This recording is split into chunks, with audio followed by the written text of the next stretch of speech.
एक बार की बात है, गौतम बुद्ध मगध राज्य के एक गांव में ठहरे हुए थे। गांव से थोड़ा बाहर एक मोची अपने परिवार के साथ रहता था। उस मोची के घर के पास एक तालाब था। एक दिन रोज की तरह मोची सुबह तालाब में पानी लेने गया। वहां उसने तालाब में एक बहुत ही अद्भुत पुष्प देखा। वह पुष्प देखने में बहुत ही सुंदर था और चमत्कारिक भी प्रतीत हो रहा था। मोची ने तुरंत ही अपनी पत्नी को बुलाया और वह पुष्प उसे दिखाया। मोची की पत्नी आध्यात्मिक और धर्म में आस्था रखने वाली थी। वह पुष्प को देखते ही समझ गई कि जरूर यहाँ से महान गौतम बुद्ध गुजरे होंगे। उन्हीं के प्रताप से यह पुष्प खिला है। पुष्प को चमत्कारिक मानकर मोची ने एक योजना बनाई। उसने अपनी योजना के बारे में अपनी पत्नी को बताया कि वह इस पुष्प को राजा को देगा और उनसे खूब सारी स्वर्ण मुद्राएं लेगा। उसकी पत्नी ने भी सोचा कि यह पुष्प उनके किसी काम का नहीं है, इसे राजा को ही दे दो, कम से कम कुछ कमाई तो होगी। पत्नी की सहमति के बाद मोची राजमहल की ओर निकल गया। राजमहल के रास्ते में उसे एक व्यापारी मिलता है। मोची के हाथ में पुष्प देखकर वह रुक जाता है।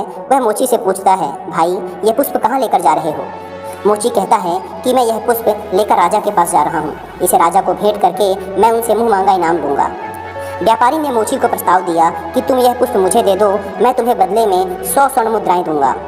मोची सोच में पड़ गया। उसने सोचा कि जब व्यापारी इस पुष्प के लिए 100 स्वर्ण मुद्राएं दे रहा है तो राजा तो और भी ज़्यादा देगा। यही सोचते हुए उसने व्यापारी को पुष्प देने से मना कर दिया।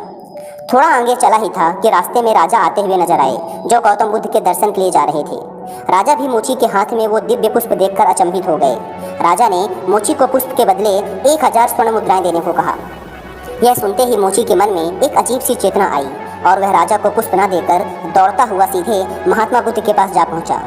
महात्मा बुद्ध मोची को देखकर हैरत में पड़ गए। उन्होंने मोची से पूछा तो मोची ने उन्हें सारी बात बताई। इसके बाद मोची ने वह पुष्प महात्मा गौतम बुद्ध के चरणों में अर्पित किया और उनसे कहा कि पहले मेरे मन में पुष्प को देखकर लालच आ गया था, लेकिन अब मैं समझ गया हूँ कि जिसकी छाया पड़ने से एक पुष्प इतना दिव्य हो गया हो, अगर उसकी शरण में मैं चला जाऊँ तो मेरा जीवन भी धन्य हो जाएगा। इसके बाद वह मोची जीवन पर्यंत महात्मा बुद्ध का शिष्य बना रहा। दोस्तों, इस कहानी ने हमें सिखाया है कि हमारी ज़िंदगी में हमें बहुत सी चीज़ें अपनी तरफ आकर्षित करती हैं, लेकिन हमें उनके लालच में ना फंसकर अपने ज्ञान का प्रयोग करके जीवन में सही राह को चुनना चाहिए।